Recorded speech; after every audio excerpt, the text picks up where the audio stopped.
अगर कह दिया कि तुम्हें संभालना है तो वो संभाल रहा था।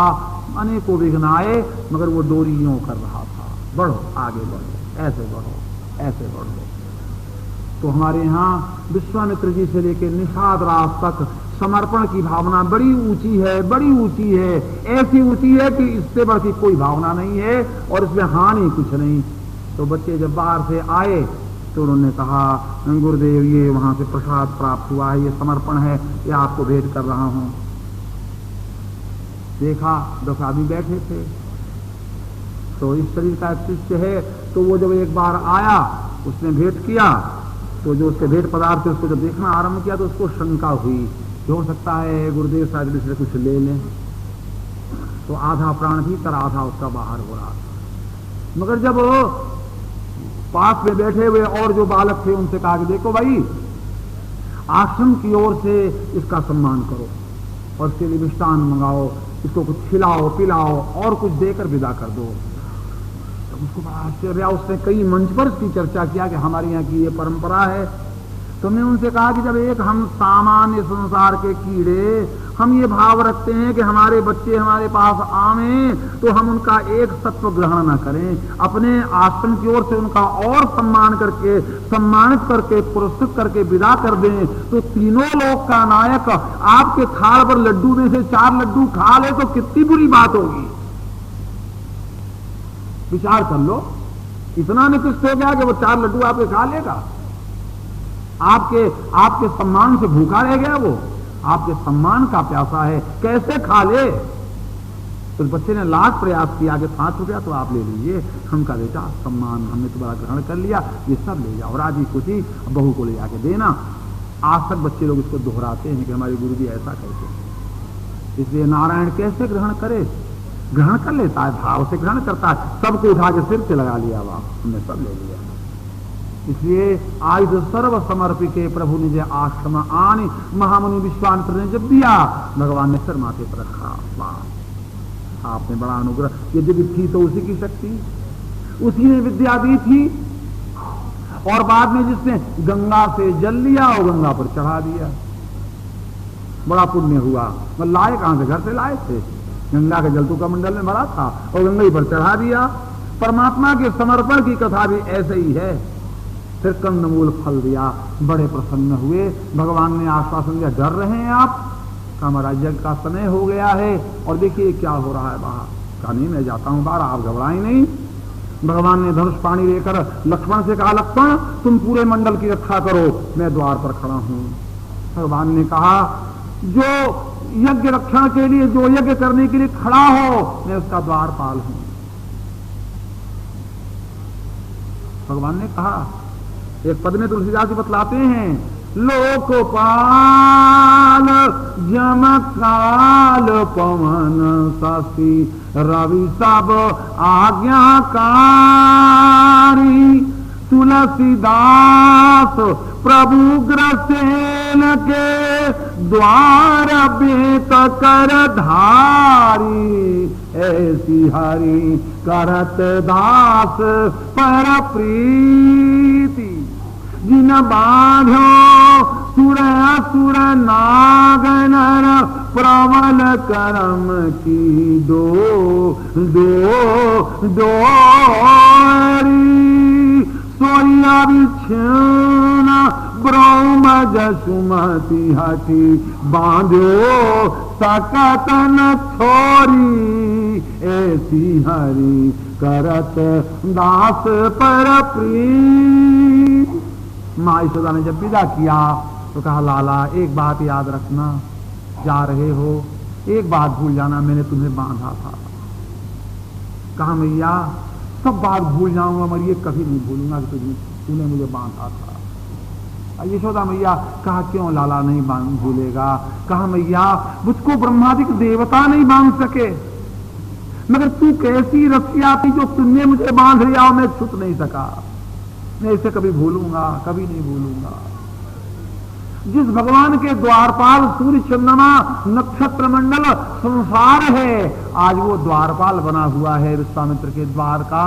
विश्वामित्र ने भगवान से एकांत में यही कहा, महाराज आप इसको भूल जाइएगा कि आप मेरे कभी द्वारपाल बने थे। कहा इसको कभी नहीं भूलूंगा कि आपका द्वारपाल था, क्योंकि आपने विश्व के द्वार पर द्वारपाल बन के यज्ञ का जब आरंभ किया तो आपका द्वारपाल में बन गया।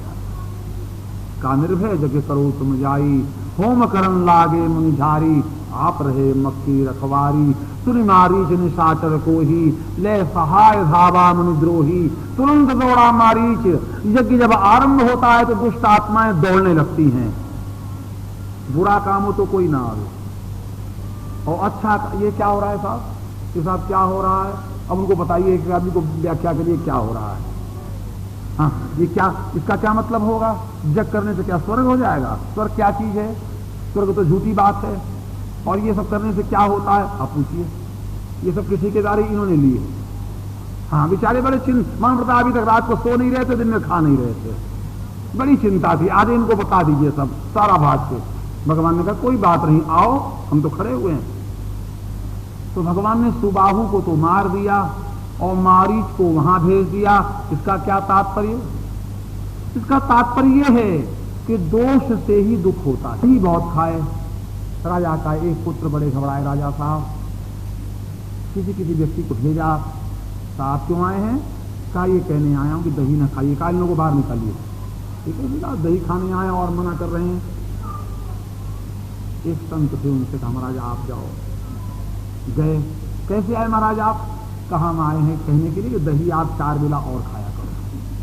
कहा महाराज को महल में बैठाओ, बड़ा आदर करो, चरण दबाया। तो महाराज दही खाने से क्या लाभ होता है, कहा देखो जो दही खाता है ना उसको एक पलंग सोने को मिलता है। देखो कितना लाभ है, हर आदमी समझता नहीं इसको। राज पलंग सोने को मिलता है और कम से कम 16 आदमी अंग रक्षक रहते हैं। कहा महाराज जय हो, कितना लाभ है। और महाराज कहा उसके घर में रात को चोर नहीं आते, और कहा वो पानी में कभी नहीं डूबता, जय हो महाराज। और कोई लाभ, कहा वो आदमी बूढ़ा नहीं होता। देखो इतना लाभ महाराज जी बता रहे, और हरे बेवकूफ आदमी है तो दही मत खाओ। बहुत बहुत दबाया। तो महाराज जी कल आपने जो बतलाया था उसका कुछ तात्विक अर्थ बतलाइए। कहा भाई बात ऐसी है कि तुमको एक पलंग जो सोने को मिलेगा तो इतने रोगग्रस्त रहोगे, उठ बैठ सकोगे नहीं, इसलिए पलंग तुम्हारे सौदा दिखेगा, ऐसी हानि की बात। और 16 आदमी क्यों पास रहेंगे, कहा अंगुली भी सीधी नहीं कर सकोगे, इसलिए हर अंग पर एक आदमी खड़ा रहेगा। हमारा ही तो और बुरी बात हो गई। कहा पानी में नहीं डूबूंगा, इसका मतलब, कहा इसका मतलब दमा इतना जोर पर रहेगा कि पानी छुओगे नहीं तो मरोगे कैसे पानी में। हमारा ये और बुरी बात। कहा चोर नहीं आवेंगे, कहा रात भर खासोगे और 16 व्यक्ति पास रहेंगे तो चोर पिटने आवेंगे, यहाँ कोई चोर नहीं आवेगा यहाँ। महाराज और बुद्धि नहीं होंगे, कहा जवानी ही मर जाओगे। कहा महाराज कान पकड़ता हूं, कल से दही नहीं खाऊंगा। अब लो, संत में ऐसा चमत्कार उत्पन्न हुआ, शोक संदेह भय हर्ष तमतर्षगण साधु सद्युक्ति विच्छेदकारी, यथा रघुनाथ सायक निशाचर चमु निचय निर्धलन पटुवेद भारी। जैसे राम का बाण और राक्षसों के लिए बड़ा सरल था, चाहे मेघनाथ हो, चाहे खरदूषण हो, चाहे 14,000 राक्षस हो, ऐसे ही संतों की वाणी राम का बाण है, अमोघ है, जिन्हें अमोघ रघुपति कर मार मार कर ही समाप्त कर देता है। तो ऐसे ही दोषों को तो मार डाला, पावक सर सुबाहु को नहीं मारा। दुष्ट विकारों से ही मौत तक हो जाती है। एक चौबेदी जा रहे थे, 4 आदमी उनको खींचे चले जा रहे थे। इन लोगों ने कहा कि वाह चौबेदी आपने खूब खाया। कहा क्या खाया, हमने, हमारे जो पीछे आ रहे हैं चौबेदी उन्होंने खाया। उन्होंने कहा कि ये कौन सी बात भाई, 4 आदमी खींच के ले जा रहे हैं, अभी कहते कुछ नहीं खाया। तो देखा भी वो पीछे कौन आ रहा, देखा तो एक खाट पर लेटे तो उनका आकाश से छू रहा है, और बोले वाह चौबेदी आपने खूब खाया। कहा हमने क्या खाया, जो पीछे चौबेदी आ रहे हैं उन्होंने कुछ खाया होगा। भाई ऐसे भी कोई जो इनसे अलावे भी कुछ होंगे, वो कैसे आते होंगे। तो देखा तो एक चौबेदी राम नाम सत्य की खटिया पर चले आ रहे हैं, और देखा तो उस पर चले आ रहे हैं।